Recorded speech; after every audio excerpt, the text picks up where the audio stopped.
I'm John Batchelor. Mary Kissel's here, the editorial board of the Wall Street Journal, and Mary's the host of Opinion Journal at WSJ Live each day, 1:30 p.m. And yesterday, 24 hours ago, Mary had a conversation with our colleague, Joe Rago of the Wall Street Journal editorial board about Mrs. Clinton's presentation to CNN's. This is the first official interview, I believe, big-time interview with big-time media in her campaign season. James Taranto of the Best of the Web also wrote about this for the Wall Street Journal. Joe Rago's presentation, and Mary reminds me, and I remember how I smiled through it. How can you not? There are many things to say.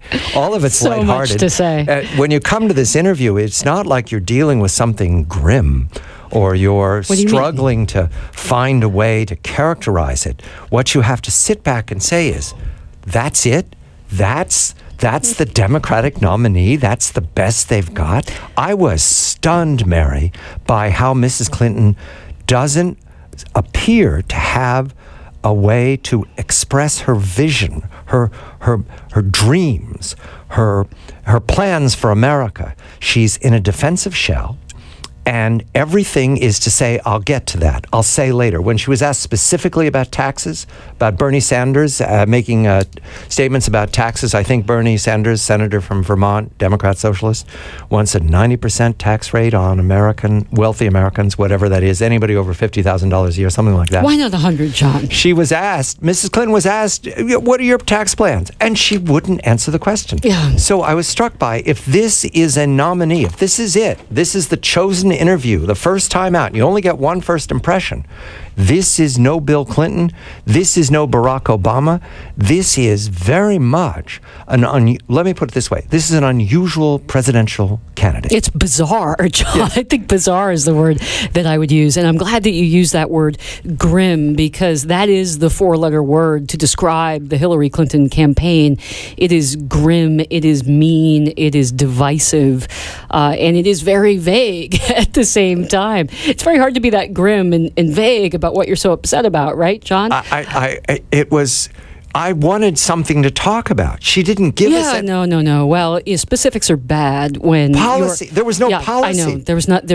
There is nothing actually there except the vast right-wing conspiracy, which seems to be revived and 15 years later. That was like a golden oldie. That's like 90s hits. I understand. You have to introduce the new generation, though, John, to these old ideas. I know, but when she did the right-wing conspiracy, I thought, this must be the best they could come up with when they build the prep for this. Or it was a panic reaction, an instinct, a reflex that she reverts back to when she has nothing to say. Look, I think Hillary Clinton must feel very uncomfortable for a number of reasons. Let's just set aside all of the scandals, John, which we can speak of later if you'd like. No, I do. I do want to mention there's a deep the pool, new scandals. Deep pool of scandals that we could speak of, but we won't set that aside. She has had to move very, very far to the left to stave off a challenge from her left. And that must make her feel very uncomfortable, because it means that she's had to do backflips on things like free trade, for instance. Remember, she was a great supporter of the NAFTA free trade agreement. CNN did some wonderful journalistic investigative reporting. They dug up, I think, more than 40 times when she was Secretary of State. She extolled the benefits of the Asia trade deal that the Obama administration is negotiating. But now, well, she couldn't come out full-throatedly for Trade Promotion Authority, which is just the process through which we would negotiate trade deals. So that is a big, big flip. Think of the flip the way that she ran in 2008, where she didn't mention her gender. Now it's all about gender. It's all about the quote-unquote war on women. It's all about income inequality. They were about fiscal rectitude. She was part of the Obama administration, and now she's about investment in things like education and infrastructure. So it must be an uncomfortable position to be in, because how can she defend any of this?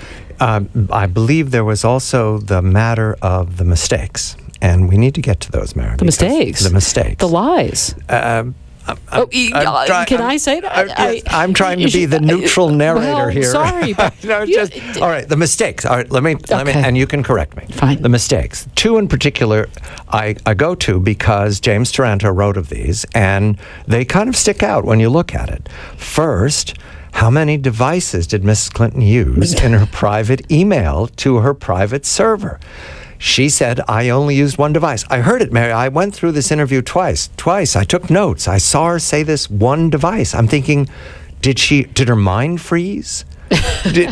Does she forget what an iPad feels like when you're holding it? It's documented by AP, nonetheless. Right. That she did an iPad. Does she not know that's a separate device from a BlackBerry? Well, I think the Clinton mantra is to simply say what you want people to hear or to understand over and over and over again. Right. And hopefully the press will start to believe you if you say it long and hard enough. But, John, that wasn't the whopper that bothered me. The whopper that bothered me was when she said, I never had a subpoena for my email server. I know. And poor Trey Gowdy, the head of the House Oversight Committee, came out the next day and said, we really didn't want to make this public out of respect for the former Secretary of State, but since she's mentioned it, actually, she was subpoenaed. Here's the subpoena, American public, and you can go read it. He's posted it on his website. This has to do with the emails that were deleted and the emails that were not deleted, and what else don't we know? Mrs. Clinton stumbled on matters. Now, she has a really first-rate team. They knew these questions were coming. Of course. And they knew the key words. You could see Mrs. Clinton bobbing her head in that fashion, looking for keywords in the question and what's next. And yet she came to the server question. She came to the I'm not technically sophisticated question. And she could not move the story from last February when she first made these statements about the server.